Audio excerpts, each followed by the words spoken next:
look at us, this is what a mass movement looks like. And we are not going anywhere until our Palestinian sisters and brothers achieve their full menu of rights, their total freedom, see justice, and live in equality. We will stand with them in our unbreakable solidarity.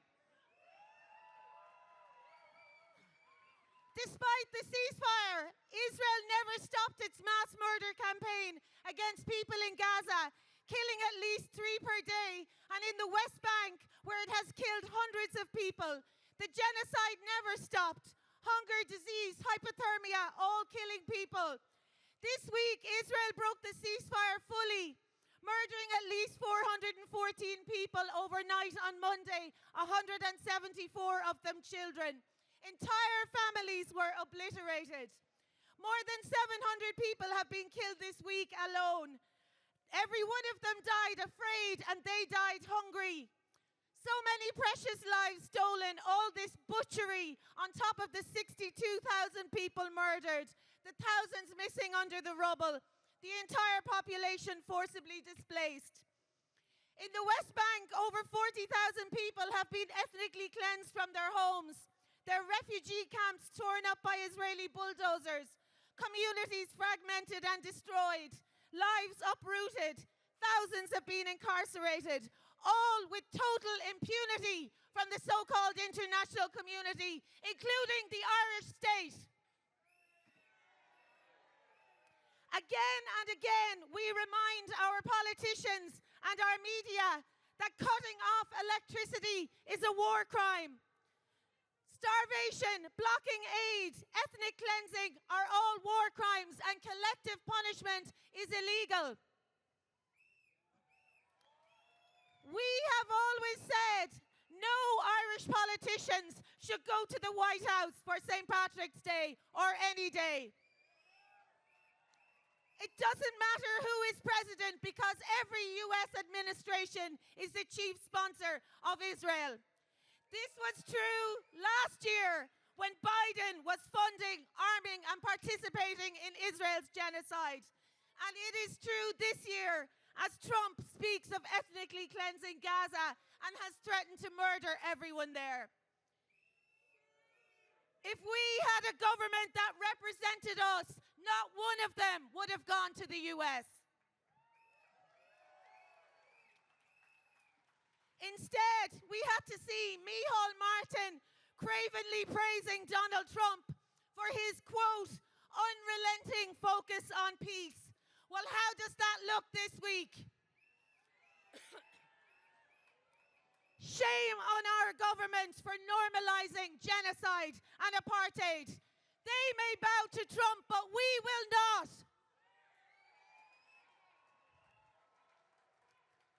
In the Oval Office, Micheál Martin talked about the Israeli hostages in Gaza, but he did not say one word for the thousands of Palestinians incarcerated in Israeli dungeons, all of whom are abused, starved, and tortured, with at least 60 killed since last October.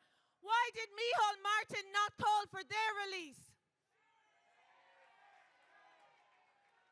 He also met with anti-Palestinian Zionist organizations, including the notoriously racist ADL and the AJC, who are inciters of anti-Palestinian hate and genocide deniers.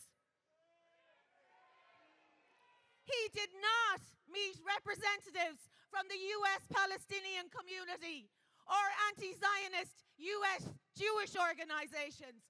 Why not, we have to ask.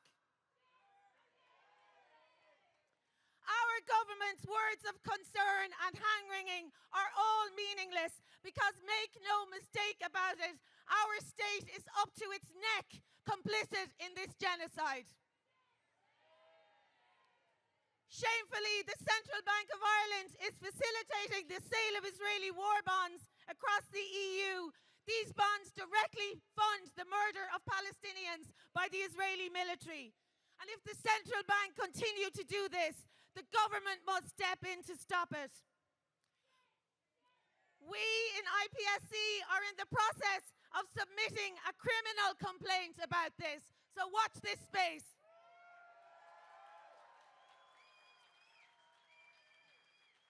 Just hours after Israel broke the ceasefire on Monday, a cargo flight carrying almost 150 kilos of munitions for its bombing of Gaza illegally passed through Irish airspace. Israel murdered at least 29 people that day. Did we facilitate the weapons that killed them? And the government is trying to back out of its promise to inspect planes carrying weapons to Israel. Every day there are more and more US warplanes at Shannon Airport. This week alone, there were 10 US troop carriers and aircraft at our so-called civilian airport. All the while, the Gardaí police peace activists and refuse to inspect these planes, as they have for over 2 decades.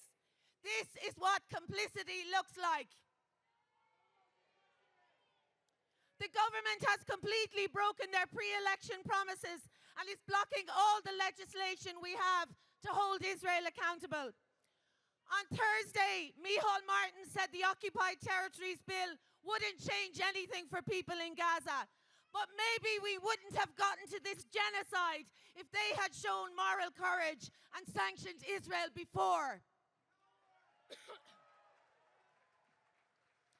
We remind our government that these are our legal obligations. This is not optional. Our demands of the Irish government are the same because they refuse to take action. They should have acted week 1 of this genocide. They should have acted over the years to end the siege of Gaza, to stop the ethnic cleansing, to protest the regime of apartheid, and shame on them that they did not. They have totally betrayed us. We will not stop demanding and insisting until they enact the Occupied Territories Bill, enact the Arms Embargo Bill, enact the Illegal Israeli Settlements Divestment Bill, drop the anti-Palestinian IHRA definition of anti-Semitism,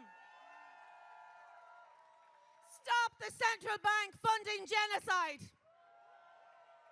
kick Israel out of the EU-Israel Association Agreement, get Israeli weapons out of our airspace, get the US military out of Shannon. We demand sanctions now.